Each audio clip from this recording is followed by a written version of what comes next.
નમસ્તે મિત્રો, અગાઉ આપણે જોયું બરાબર પેટર્ન. તો અહીંયા 1 છે, 3 છે, 5, 7 બરાબર, એટલે કે એક એક અંક મૂકી અને પેટર્ન બને છે. તો અહીંયા 9 આવશે અને અહીંયા 11 આવશે. ત્યારબાદ અહીંયા જોઈએ આગળની સંખ્યા આવી જાય છે એક એક બરાબર, 22, 21, 20, 19, 18, 17 અને 16 જોઈ લીધું છે, છતાં હું આગળ રિપીટ કરું છું. પછી અહીંયા ડબ્બા છે તો 10 10 ની ગણતરી છે. જો મિત્રો 10, 20, 30 ને 40, 50 બરાબર. પછી અહીંયા 11 11 ની ગણતરી આવશે મિત્રો. 11 11 માં 11 ઉમેરો તો 22, માં 11 ઉમેરો 33, માં 33, 33 માં 11 ઉમેરો 44, 44 માં 11 એડ કરીએ 55, 55 માં 11 એડ કરીએ 66 અને 66 માં આપણે 11 એડ કરીએ તો 77. અને એમાં જો આપણે 11 એડ કરવા હોય તો અહીંયા 88 આવે, પણ અહીંયા આપણને આપેલું નથી મિત્રો.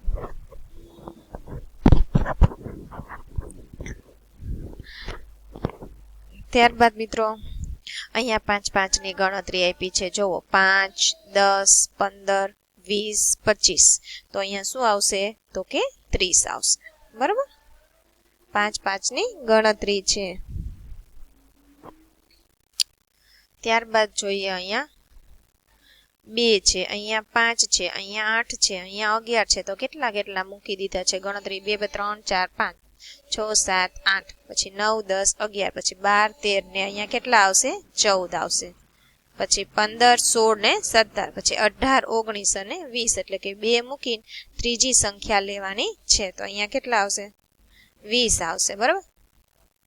તો અહીંયા આપણે 20 કરીશું.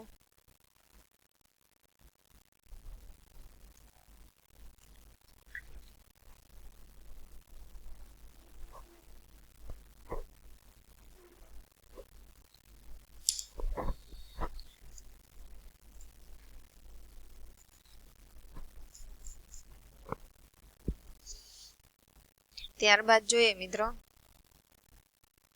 જો પેટર્નને બીજું શું કહેવાય મિત્રો? તરાહ. પ્રશ્ન પૂછાઈ શકે તરાહનું સમાનાર્થી તો પેટર્ન અથવા પેટર્નનું સમાનાર્થી તરાહ બરોબર.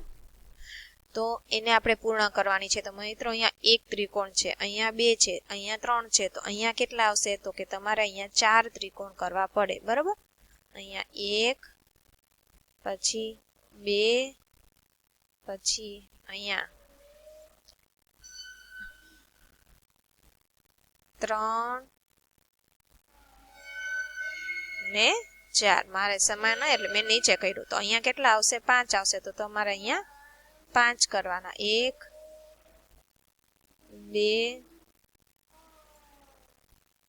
3 4 અને 5. તો આવી રીતે અહીંયા તમારે 5 ત્રિકોણ કરવાના. પછી જુઓ અહીંયા કેટલા ફૂલ આપ્યા છે? 3, અહીંયા 4, અહીંયા 5. તો અહીંયા કેટલા મિત્રો આવશે તો કે 6 ફૂલ આવશે. 1 2 3 4 5 અને 6. અને અહીંયા મિત્રો કેટલા કરવાના તમારે? 7 બરોબર. 1 પછી 2 3 4 5 6 અને 7 બરોબર. ત્યારબાદ અહીંયા જો કેટલા સર્કલ આપ્યા છે અને અહીંયા 7 બરોબર. વ્યવસ્થિત થયા નથી, પણ તમારે એક કરવાના રહેશે મિત્રો.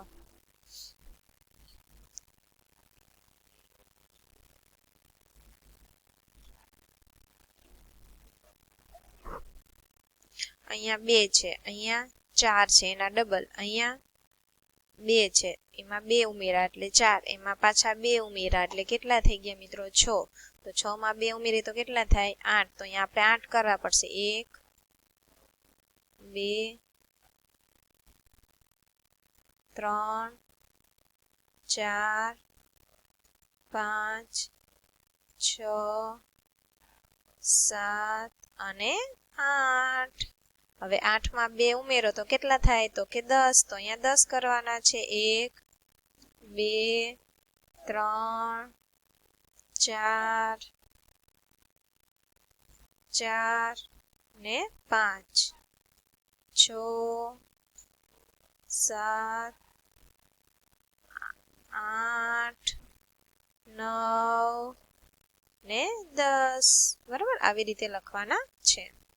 ત્યારબાદ જોઈ લઈએ મિત્રો, જુઓ અહીંયા 1 છે, અહીંયા 3 છે, પછી એમાં 1, પછી અહીંયા 3, પછી અહીંયા કેટલા છે 5, તો અહીંયા કેટલા આવશે મિત્રો 1 હતા તો અહીંયા 3 બરાબર.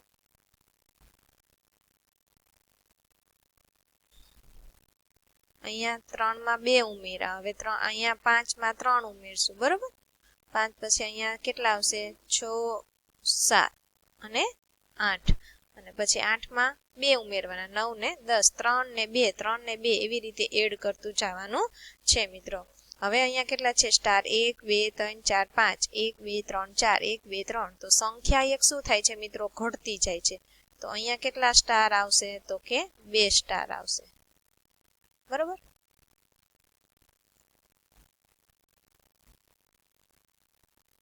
અહીંયા 1 સ્ટાર આવશે.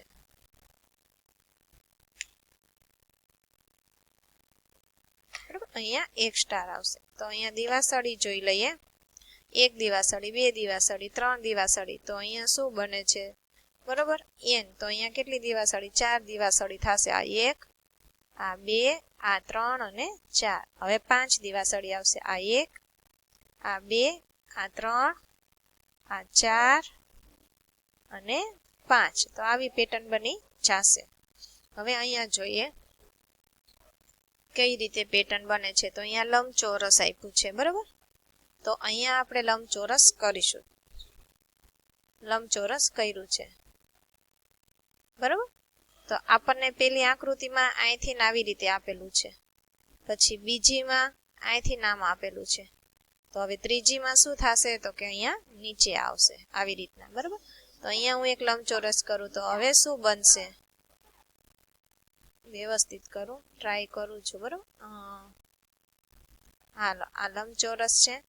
તો અહીંયા આપેલું હતું, પછી બીજી આકૃતિમાં અહીંયા આપેલું છે, ત્રીજી આકૃતિમાં આપણે અહીંયા કર્યું, અને ચોથીમાં આ બાજુ આવી જશે બરાબર. આવી રીતે તમારે પેટર્ન કરવાની છે મિત્રો. પછી પેટર્ન પૂર્ણ કરો. પેટર્ન શું કરવાની, પૂર્ણ કરવાની છે. પેટર્ન કઈ રીતે આપણે પૂર્ણ કરીશું તો કે 2 આપ્યા છે, 4 આપ્યા છે, 6 આપ્યા છે, 8 આપ્યા છે. તો મિત્રો જુઓ 2 પછી 3 નહીં ને 4, પછી 5 નહીં ને 6, 7 નહીં ને 8, પછી 9 નહીં આવે અને કેટલા આવશે આ પાનમાં 10, પછી 11 નહીં અને 12, પછી 13 નહીં અને 14, કે જેને આને બેકી સંખ્યા કહી શકાય બરાબર 14. તો આવી રીતે આપણે પૂર્ણ કરી પેટર્ન. ત્યારબાદ 27, 28, 29. તો આ ડોલની અંદર આપણે ક્રમ દેવાના છે. તો પેટર્ન કઈ રીતે બને છે તો એક એક અંક ઉમેરતા જવાનું છે બરાબર. 29 પછી અહીંયા કેટલા આવશે તો કે 30, અહીંયા તો કે 31, પછી આમાં તો કે 32, અને અહીંયા તો કે 33 બરાબર. ત્યારબાદ જોઈએ અહીંયા 25, અહીંયા 30. તો મિત્રો 5 જો વધી ગયા બરાબર. તો અહીંયા 5 કરી તો 25, 30. તો અહીંયા શું આવશે 5 અંદર ઉમેરું 30 ની અંદર, તો 30 ને 5 35 બરાબર. 30 ને 5 35, 35 ને 5 40, 40 ને 5 તો કે 45, 45 ને 5 50, 50 ને 5 55 બરાબર. આવી રીતે આપણે બતકના ક્રમ દીધા બરાબર. ત્યારબાદ જોઈએ આપણને મકાન આપેલા છે. જો અહીંયા 1 છે, પછી 2, 3, પછી 2 નહીં 3 નહીં 4, પછી 5, 6 નહીં ને 7, પછી 8 નહીં 9 નહીં. તો અહીંયા કેટલા આવશે મિત્રો 10 આવશે. અહીંયા આવશે 10, પછી 11 નહીં 12 નહીં. તો અહીંયા કેટલા આવશે મિત્રો 13 આવશે. પછી 14 નહીં 15 નહીં. તો અહીંયા કેટલા આવશે 16 આવશે. પછી 17 નહીં અને 18 નહીં, તો અહીંયા કેટલા આવશે? 19 આવશે. બે સંખ્યા મૂકીને ત્રીજી સંખ્યા લેવાની છે, એવી રીતે આમાં પેટર્ન બને છે. પછી અહીંયા છે 15. પછી 15 પેલા કેટલા આવે મિત્રો? તો કે 14. તો 14 નહીં 13. 13 પેલા કેટલા આવે? તો કે 12. 12 નહીં 11. 11 પેલા કેટલા આવે? 10. તો 10 નહીં, તો અહીંયા આવશે 9. 9 ની પેલા કેટલા આવે? 8. તો 8 નહીં, પણ એની પેલાના 7. 7 ની પેલા 6. 6 નહીં, પણ અહીંયા કેટલા આવશે? 5. 5 ની પેલા 4 નહીં, પછી 3. તો મિત્રો કઈ રીતે આપણે આ તો ઉતરતા ક્રમમાં છે, ચડતા ક્રમમાં જોઈએ 3, 4 નહીં ને 5, 6 નહીં ને 7, 8 નહીં 9, 10 નહીં 11, 12 નહીં 13, 14 નહીં અને 15. ત્યારબાદ આપણને ટમેટા આપ્યા છે, એમાં કંઈક ક્રમ લખવાનો છે. તો જોઈ લઈએ, કંઈક 10 10 ની ગણતરી દેખાય છે. અહીંયા છે 10, અહીંયા છે 20, 20, અહીંયા છે 30, અહીંયા છે 40, અહીંયા 50 અને અહીંયા આવશે મિત્રો 60. બરાબર, 10 10 ની ગણતરી છે, તો અહીંયા આપણે લખીશું 60. બરાબર, તો આવી રીતે આપણી પેટર્ન બને છે. તો અહીંયા મિત્રો આપણું જે પેટર્ન હતી, 10મું પ્રકરણ કયું હતું? પેટર્ન તરાહ, કે જે અહીંયા મિત્રો શું થાય છે? પૂરું થાય છે. તો મિત્રો પેટર્ન ગમે એ રીતે બનતી હોય, પેટર્ન એક એક સંખ્યા લખવાની હોય, બે બે છોડીને લખવાની હોય, 3 3 છોડીને લખવાની હોય, 5 5 છોડીને લખવાની હોય, 10 10 ચડતા ક્રમમાં, ઉતરતા ક્રમમાં આપણે ઘણી બધી પેટર્ન જોઈ. જો આપણે આવા ઉતરતા ક્રમમાં પેટર્ન જોઈ, બરાબર. આમાં 10 10 ની ગણતરી કરતી જોઈ, આમાં વચ્ચે બે બે ની સંખ્યા મૂકી દીધી, પેટર્ન બને છે. આમાં 5 5 ની સંખ્યાની પેટર્ન બને છે, આમાં ખાલી ક્રમમાં જ પેટર્ન બને છે. તો આવી રીતે જુદી જુદી મિત્રો પેટર્ન બનતી હોય છે. આમાં એક નહીં ને એક અંક મૂકી અને પેટર્ન બને છે. તો પેટર્ન કઈ રીતે બનાવી મિત્રો, એ આપણને ઉદાહરણ આપ્યું હોય એ પ્રમાણે જ આપણે બનાવી શકીએ. બરાબર, અહીંયા હતી આકૃતિની પેટર્ન, તો એ પણ આપણે જોઈ લીધી આકૃતિમાં. બરાબર, ચડતા ક્રમમાં હોઈ શકે, ઉતરતા ક્રમમાં હોઈ શકે, આકારોમાં હોઈ શકે. તો મિત્રો અહીંયા આપણો આ એકમ છે જે પેટર્ન, એ શું થાય છે? પૂરો થાય છે. આશા રાખું છું કે આમાં તમને સમજાણું હશે મિત્રો પેટર્ન પ્રકરણમાં. તો અહીંયા હું એકમ પૂરો કરું છું. ફરીથી મળીશું નવા એકમ સાથે. અસ્તુ. જય હિન્દ, જય ભારત.